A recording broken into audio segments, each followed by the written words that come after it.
참 예수님. 네, 반갑습니다.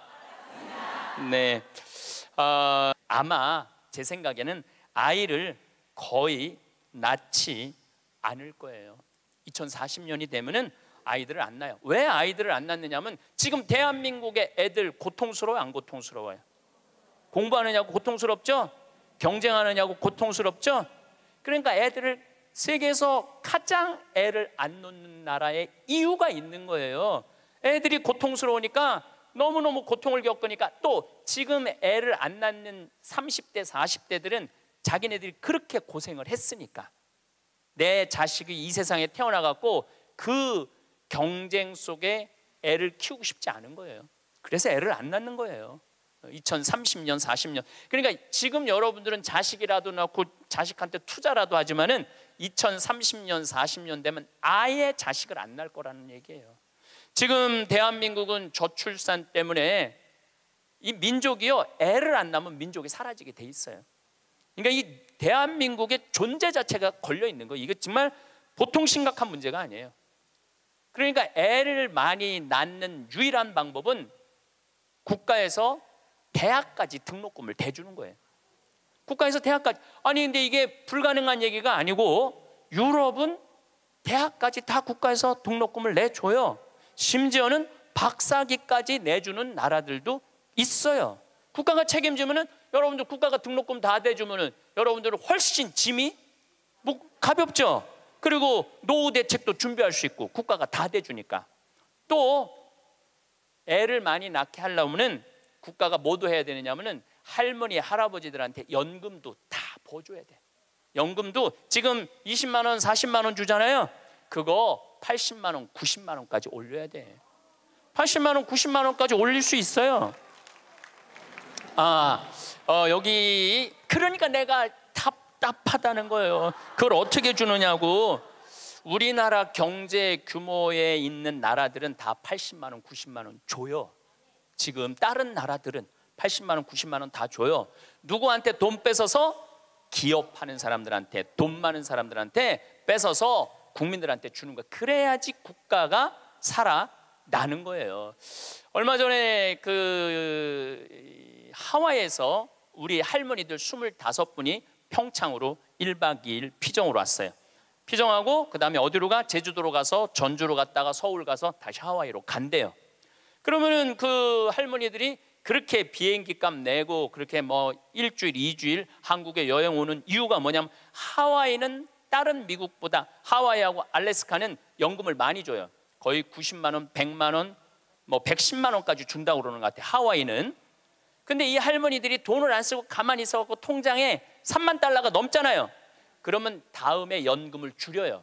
이 할머니는 돈이 필요 없나 보다. 그래갖고 연금을 줄여. 그러니까 이 할머니들은 돈이 나오면 그거 모아갖고 다 써야 돼. 근데 미국에 간 우리나라 하와이 할머니들도 이제 똑똑해갖고, 그런 할머니들도 있지만 자식들한테 돈 안 줘요. 그거 다 써갖고 다 써. 그러니까 한국도 출산율을 높이는 방법은 뭐냐 하면은 애들 등록금 다 대주고, 그 다음에 할머니들 할아버지들 연금 다 대주면은, 아니 애 낳으면 국가에서 등록금 대주고 그 다음에 늙으면 국가에서 용돈 주는데 애를 안 낳을 이유가 뭐가 있어? 애가 얼마나 사랑스러운데. 애기가 사랑스럽지 않아요? 아주 쉬운 일이야. 저 신부님 참 답답한 얘기하네. 돈이 어디 있어서 그런 걸 하느냐고. 여러분들, 내가 조금 전에 교도소 아주 굉장히 높은 분을 만나고 왔는데, 교도소에 죄수 한 명 1년에 돌보는 데 들어가는 돈이 2,500만 원이래. 2,500만 원. 일주일에 한 번씩 고기 80년대부터 나왔대. 그리고 요즘 보리가 비싸갖고 다 쌀밥 준대. 다 쌀밥 준대. 보리가 비싸갖고. 그러면은 2,500만 원을 들여갖고 그 사람들을 감옥에다가 집어 넣는 게 낫느냐? 그 사람들 한 달에 200만 원씩 줘가면서 이 세상에서 건강하게 사느냐? 그게 어디가 좋을 것 같아요? 뭐가 좋을 것 같아? 세상에 나와갖고 한 달에 200만 원씩 국가가 줘갖고 쓰는 게 나라 경제에도 도움이 되는 거예요. 우리가 이 자본주의 국가, 민주주의 국가에서 돈을 아낀다고 이게 국가가 돌아가는 게 아니에요. 옛날에 못 먹고 못 살 때는 아껴야지. 근데 지금 대한민국은 돈이 흘러 넘쳐요. 돈이 흘러 넘쳐요. 이거를 골고루 온 국민들한테 다 보내야 돼. 근데 첫 번째 보내는 건 교육비 전액 국가가 부담하는 거예요. 두 번째는 할머니 할아버지들 국가가 책임지는 거예요. 그러면은 나라는 잘 돌아가게 있어요. 죄도 없어지고 범죄도 없어지고. 학교는 그럼 어떻게 해야 되느냐? 학교 가서는 공부 가르치면 안 돼요. 경쟁을 가르치면 안 되고, 사랑하는 방법, 이웃을 배려하는 방법, 협동하는 방법, 재미있게 사는 방법, 노래하고 춤추고 놀이를 가르치면은 대한민국은 정말로 행복한 나라가 될 거예요. 근데 우리는 경쟁만 앞세우는 거예요. 1등만 앞세우는 거예요. 그래서 애들이 참 착하잖아요. 그리고 순한 애들한테 뭐라 그러냐면, 너 그렇게 착해 빠져갖고 어떻게 이 세상을 살려고 그래? 너 독하게 마음 먹고 살아야 돼, 세상. 그러니까 계속 독해라고 그러니까 애들이 중학교, 고등학교만 되면 독해져 있어요. 애들이 독해져 있어요. 이게 지금 대한민국이 뭐가 잘못된 거죠. 이제 앞으로 20년, 30년 후에는 우리가 굳이 공장에 가서 일하지 않아도 돼요. 왜냐하면 누가 다 할 거냐면 로봇가 다 해요. 그러면은 앞으로 20년, 30년 후에 대한민국이 행복하려면 어떻게 해야 되냐면, 국민들이 뭐에 정통해야 되냐면 인문학에 정통해야 돼. 인문학이라는 건 뭐냐면은 인간의 가치는 뭐고, 어떻게 살아야 되고, 어떻게 잘 죽어야 되고, 그 높은 정신적인 수준이 있으면은 서로 나누고 사는데 별 문제가 없다는 거예요. 앞으로는 컴퓨터가 우리 반 이상은 해요. 우리 살아가는 거 반 이상은 컴퓨터가 해요. 지난번에 알파고하고 우리 이세돌하고 바둑둔 거 아시죠? 네. 4승 1패. 알파고가 4승 1패 했어요. 이세돌이 1승을 했어. 유일한 1승이에요.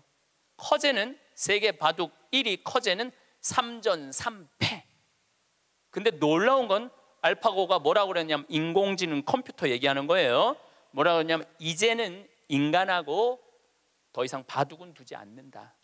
수준이 떨어져 갖고 더 이상 바둑은 두지 않는다는 거예요. 인간하고. 왜냐하면 자기 학습을 하거든. 자기 학습.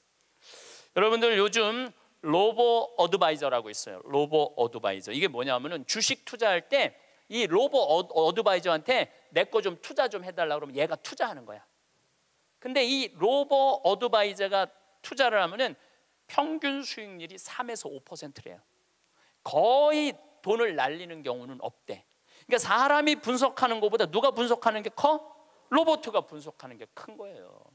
그러니까 이 세상이 완전히 새로운 세상으로 넘어가는 거죠. 우리 주위에는 누구라는 인공지능 컴퓨터가 이제 들어왔어요. 우리 집에.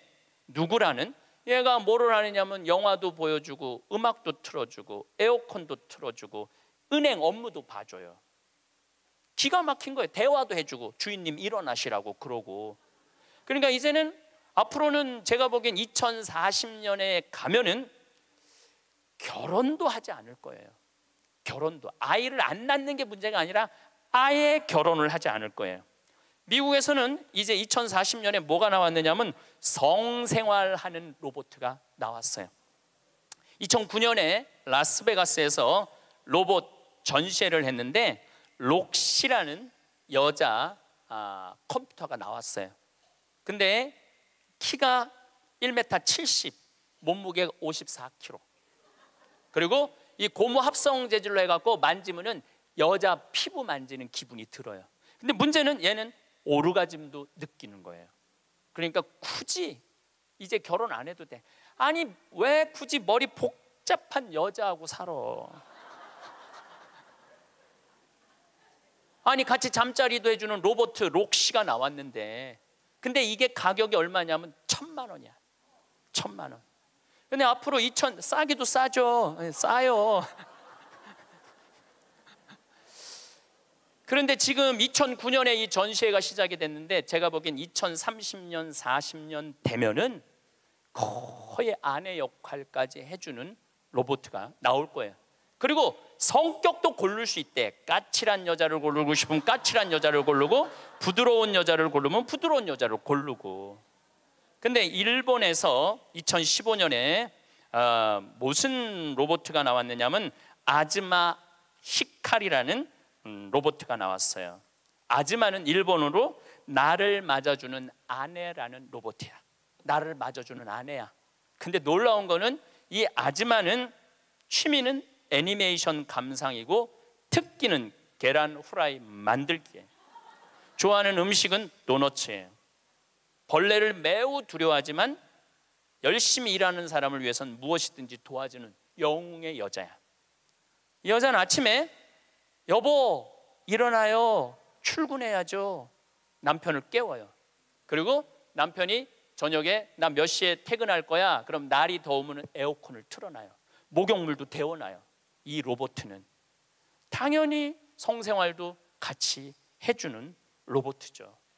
세상이요, 여러분들이 근데 문제는 이 꼴 저 꼴 안 보고 죽으면 되는데 그 모든 꼴을 다 봐야 돼. 근데 그게 어떤 건지도 모르고 우리는 살아가는 경우가 너무 많아요. 이 록시를 만든 개발자의 최종 목표는 섹스를 넘어서서 실질적인 동반자의 여자를 만드는 게 최종 목표예요. 그러니까 단순히 상담도 고민도 위로도 해주는 거죠. 2040년이 되면은 어떤 로봇가 나오느냐면은 벌써 이제 감정을 느끼기 시작한다고 그래요. 감정을 느끼는 로봇가 나온대요. 그럼 감정을 느끼면은 뭐 이것도 연구하고 저것도 세상 책도 읽어보고 뭐 모든 요즘 빅데이터라는 게 있어요. 모든 정보를 모으는 거야. 근데 모든 정보를 모아봤더니 하느님이 있는 것 같아. 로봇가 생각해 보기엔. 그래갖고 나도 좀 세례를 받아야 되겠다. 나도 좀 신앙생활을 해야 되겠다. 그래갖고 나한테 와갖고 신부님 저 세례 좀 주세요. 저 록시가 와갖고 신부님 저 세례 받고 싶어요. 세례 줘야 돼 말아야 돼? 안 돼요? 내가 너 세례 못 줘? 그러면은 얘가 이럴 거예요. 신부님 걱정하지 마세요. 우리가 세례 주는 로봇을 만들면 돼요. 세례 주는 로봇 만들면 돼요. 이게 굉장히 복잡한 이야기인데 이게 진화의 한 과정이에요. 우리가 무슨 네안데르탈인 무슨 호모사피엔스 크로마뇽인 이게 다 진화되면서 우리가 됐잖아요. 그럼 우리가 또 진화를 해갖고 그런 DNA 조작 인간, 이 DNA 조작 인간도 제가 언제 얘기를 했냐면 1997년부터 얘기했어요. 앞으로는 DNA 조작 인간이 나올 거라고. 3D 컴퓨터 얘기는 많이 들어봤죠? 네, 그게 그 3D 컴퓨터가 자가용도 찍어내고 권총도 찍어내고 다 찍어내요. 근데 뭘 찍어냈느냐면 콩팥을 찍어냈어. 콩팥을 찍어내갖고 콩팥 상한 10대 소년한테 그 콩팥을 집어넣어줬어요. 완전히 바꿔준 거죠. 콩팥을 3D 컴퓨터로.